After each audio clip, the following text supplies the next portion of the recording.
एक फल विक्रेता ने कुछ फल 10 रुपया प्रति किलोग्राम की दर से खरीदा। जो खरीदता है उसको क्या बोलते हैं जी? क्रय मूल्य, यानी सीपी, कॉस्ट प्राइस। तो 10 रुपया प्रति किलोग्राम मतलब 1 किलो कितना रुपए में खरीद रहा है? 10 रुपया में। और उन्हें 12 रुपया प्रति किलोग्राम की दर से बेच दिया, यानी 1 किलो कितना में बेच रहा है जी? 12 रुपया, यानी सेलिंग प्राइस। बेचने वाले को सेलिंग प्राइस कहते हैं ना जी। 12 रुपया में बेच दिया। तो बताइए उसे कितने प्रतिशत का लाभ हुआ? अच्छा एक बात बताओ, लाभ होगा कि नहीं? कितना रुपया का लाभ होगा? 2 रुपया का। 10 रुपया में खरीद रहा है, 12 रुपया में बेच रहा है, तो हमको प्रतिशत लाभ ना निकालना है, तो प्रतिशत लाभ लिख देंगे। कितना रुपया का फायदा हो रहा है जी? 2 रुपया का। हम जानते हैं प्रतिशत लाभ हो या प्रतिशत हानि हो किस पे निकलता है? क्रय मूल्य पर। तो क्रय मूल्य यानी सीपी कितना है जी हमारा? 10 रुपया। अब प्रतिशत में बदलना है तो क्या करते हैं जी? 100 से गुना करेंगे। बहुत बढ़िया। 10 दहिया 100 और 10 दूनी 20%। ये समझ में अच्छी तरह से है?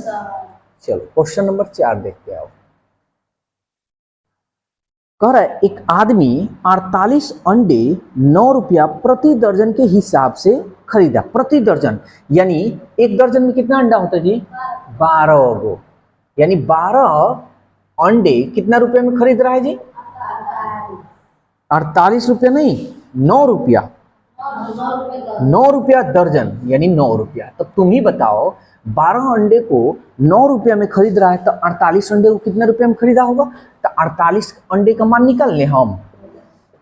तो अब देखो हम इसको बताए हैं, सामने सामने कटाएंगे, सामने सामने कटाएंगे और तिरछा तिरछी गुणा करेंगे। ये देखो तो 12 चौका और 4 नवा, यानी 48 अंडे कितना रुपया में खरीदा होगा जी?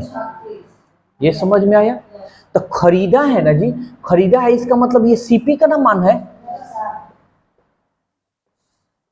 कहीं भी दिक्कत हो तुरंत बोलना है, यहां तक कोई दिक्कत? अब क्या है, कह रहा है भाई 6 अंडे सड़ गए। 48 को अंडा टोटल था और 6 अंडे सड़ गए, तो कितने अब अंडे बचेंगे जी? तो 6 अंडे निकालो, 48 में से 6 गया, 42 अंडे बचे हुए हैं उसके पास। ठीक है, तब कह रहा है शेष अंडों को उसने 10 रुपया प्रति दर्जन के हिसाब से बेच दिया। यानी एक दर्जन कितना अंडा बेच रहा है जी? 12 अंडे कितने में बेच रहा है? 10 रुपया। तो 42 अंडे को कितना रुपए में बेचा होगा? ये निकाल ले मान। तो देखो तो ये 2 से घटा सकते हैं, 2 छके 12 और 2 पचे 10 और 6 सते 42 और 7 पचे 35, यानी सेलिंग प्राइस अंडा को कितना रुपया में टोटल अंडा को बेच रहा है? 35 रुपया में बेच रहा है। सवाल क्या हमसे पूछा है? कह रहा है उसका लाभ या हानि बताइए, या तो लाभ है या हानि। समझ में आ रहा है बाबू सब? कोई दिक्कत नहीं ना हो रहा है? ठीक है, अब तुम ही बताओ, खरीदा है 36 रुपया में, आप बेच रहा है 35 रुपये में, हानि होगा कि लाभ होगा? हानि होगा। बहुत बढ़िया, हानि। तो हमको प्रतिशत बाबू हानि निकालना है ना जी। हानि कितना रुपया का हानि हो रहा है? 1 रुपया। अच्छा ये बताओ, हानि हो चाहे लाभ हो किस पे निकलता है जी? क्रय मूल्य। तो क्रय मूल्य कितना है बाबू? 36। आप प्रतिशत में बदलना है तो प्रतिशत में 100 से गुना। कभी भी प्रतिशत में बदलना हो हमेशा 100% से क्या करेंगे? गुणा करेंगे। कटेगा तो कटाएंगे। ये देखो 4 नवा 36, 4 दूनी 8 और 2 20, 4 पचे 20, कितना आया बाबू? 25/9 प्रतिशत ना। लेकिन ऑप्शन में देखो कैसे दिया, ऑप्शन में देखो मिक्स फ्रैक्शन में दिया है, यानी हम इसको मिश्र भिन्न में कर लेंगे। ये देखो 9 एकम 9 दूनी 18, 25 में से 18 जाएगा तो 7 और नीचे कितना बच जाएगा बाबू? 9। ये हमारा प्रतिशत। तो हमको कितना प्रतिशत का हानि हो रहा है? 2.7/9%। पूरी अच्छी तरह समझ में? कोई दिक्कत तो नहीं? ठीक है, नोट करो इसको। एक दर्जन केले 15 रुपया में खरीदा। अच्छा एक दर्जन में कितना केला होता है? 12, यानी 12 केले को कितना में खरीद रहा है जी? 15 रुपया। तो 15 रुपया में खरीद रहा है, ये सीपी है ना जी। क्रय मूल्य है ना, जो खरीदेगा सीपी, जो बेचेगा एसपी। उसने उन केलों को 12 रुपया के 15 के भाव से बेच दिया, यानी 12 रुपया में 15 केले। समझ में आ रहा है? यानी 12 रुपए के 15 के भाव से बेच दिया। ठीक है जी। यानी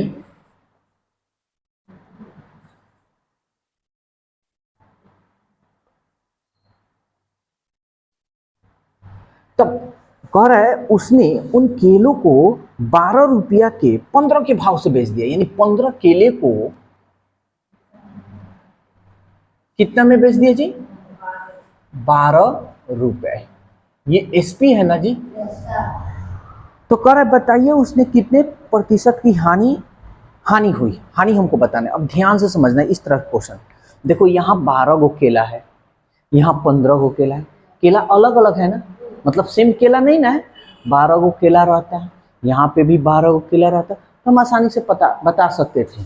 या 15 को यहाँ भी केला होता है, 15 को यहाँ पे भी केला, आसानी से बता सकते। ये है नहीं, तो हम आसान करने के लिए क्या करेंगे, ध्यान से समझना।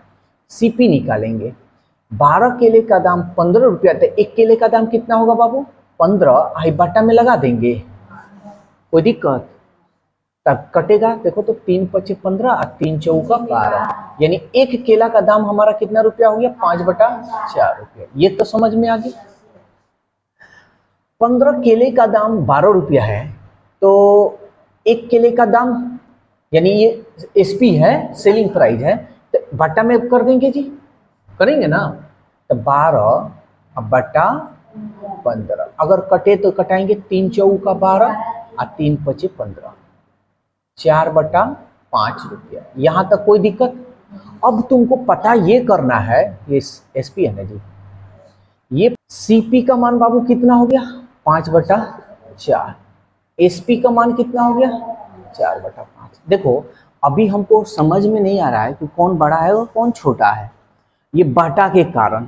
अगर बाटा नहीं होता तो आसानी से हम बता देते, तो बाटा हटा दो। तो ये बताओ 4 और 5 का एलसीएम निकालोगे तो कितना होगा जी? 20। तो सब में गुना कर दो 20 से। 20 से इसमें भी कर लिए, अब 20 में इसमें भी गुना कर लिए, कोई दिक्कत है?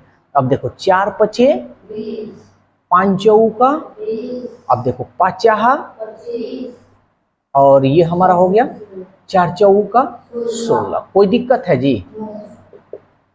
कोई तो दिक्कत नहीं है। खरीद रहा है भाई 25 रुपया का, अब बेच रहा है 16 रुपया का, हानि होगा कि लाभ होगा? हानि होगा। तो हमको बोला है कि भाई प्रतिशत हानि बताइएगा, तो प्रतिशत हानि लिख दे। कितना रुपया का हानि हो रहा है जी? 9 रुपया का। अच्छा, हानि हो या लाभ हो किस पे निकलता है जी? क्रय मूल्य, यानी सीपी पे निकलता है। तो सीपी कितना है बाबू? 25। हमको प्रतिशत में बदलना है तो क्या करेंगे? 100 से। 25 चौका 100 और 4 नवा कितना प्रतिशत का हानि हुआ? समझ में अच्छी तरह से आया? कोई दिक्कत? चलो इसको नहीं, 100 रुपया में 160 पेंसिल खरीदी, यानी 160 पेंसिल का दाम कितना है जी? 160 पेंसिल का दाम कितना है जी बाबू? 100 रुपया है। ठीक है, इतना ही रहने देते हैं। उन्हें 1 रुपया 70 पैसे प्रति पेंसिल की दर से बेच दिया, यानी एक पेंसिल को कितना रुपए में बेच रही है? 1 रुपया 70 पैसा।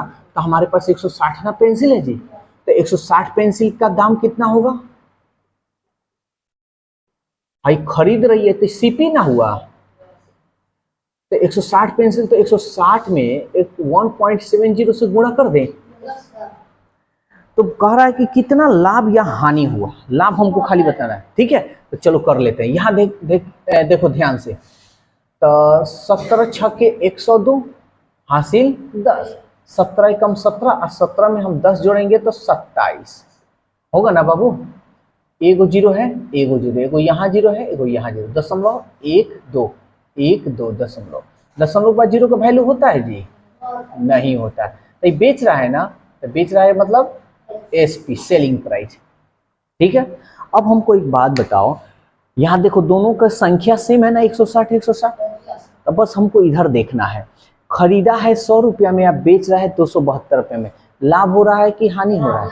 लाभ हो रहा है। ठीक है, सॉरी, लाभ ना निकालना है, लाभ हो रहा है। तो लाभ 272 में से 100 रुपये निकाल लें, कितना रुपया का बाबू लाभ होगा? 2, ये हो गया हमारा 7 और 2 में से 1 गया 1। तो ये कितना रुपया का लाभ है जी? 172 रुपये, यानी कितना पेंसिल का? 160 पेंसिल का ना। सवाल में हमसे पूछा है कि प्रति पेंसिल यानी एक पेंसिल का दाम बताना है। तो तुम बताओ 160 पेंसिल का जो दाम है 172 रुपया ना लाभ हो रहा है। तो एक पेंसिल का मालूम कर ले कितना रुपया होगा, समझ में आ रहा है ना? तो 172 में 160 से हम क्या कर लेंगे? भाग कर लेंगे। चलो कटाते हैं, 4 से कट जाएगा, 4 चौका 16 जीरो, 4 चौका 16, 4 3 12, 4 से फिर कटा दो, 4 दहिया 40, ये देखो 4 एकम 4 नहीं जाएगा, जीरो दशमलव उतरेगा तो कितना हो जाएगा? 4 सत्ते 28 और 4 पचे 20। समझ में आ रहा है ना? देखो क्या होता है ना कि 4 से 43 में भाग दिया जाएगा तो 4 एकम 4 कट गया, 3 ये तो उतरा है, तो एक और अंक ना उतारेंगे, तो एक और दुगुना अंक उतारे, तो इसलिए हमको 0 देना होगा, उसके बाद दशमलव देना पड़ता है। ठीक है, अब देखो 4 सत्ते 28, 10 में से हट गया 2, कट गया, दशमलव उतरा है तो 0, 4 पचे 20 कट गया, तो कितना आ रहा है जी बाबू? 10.75। तो देखो 10.75 आ रहा है ना, तो इसको हम यहाँ मिटा दे रहे हैं। 10.75 बटा 10। और हम बताए हैं कभी भी बटा में एक पे कितना भी जीरो हो तो दशमलव भाग मत देना। देखो यहाँ देखो बाबू, पहले बाद में उतारना, एगो जीरो है ना, तो जस्ट एक अंक के पहले, तो यहाँ तो दशमलव ऑलरेडी बैठा है, तो यहाँ से ना हम काउंट करेंगे, यानी यहाँ पे बैठाएंगे 1.075 रुपया का क्या होगा? उसको लाभ होगा। तो हमारा ऑप्शन देख लो, यानी हमारा जो ऑप्शन होगा, देखो ऑप्शन ए और ऑप्शन डी। तो ऑप्शन ए है ना जी, हाँ 1.08। तो देखो तो पहले यहाँ ध्यान से समझना, 1.0 5 हटाएंगे तो 5 से बड़ा हो या 5 हो तो हटाते हैं तो बगल में एक जोड़ देते हैं, तो एगो इसमें जोड़ेंगे तो कितना होगा जी? 8 है, 0 है तो 0। तो हमको कितना रुपया का लाभ होगा बाबू? 1.08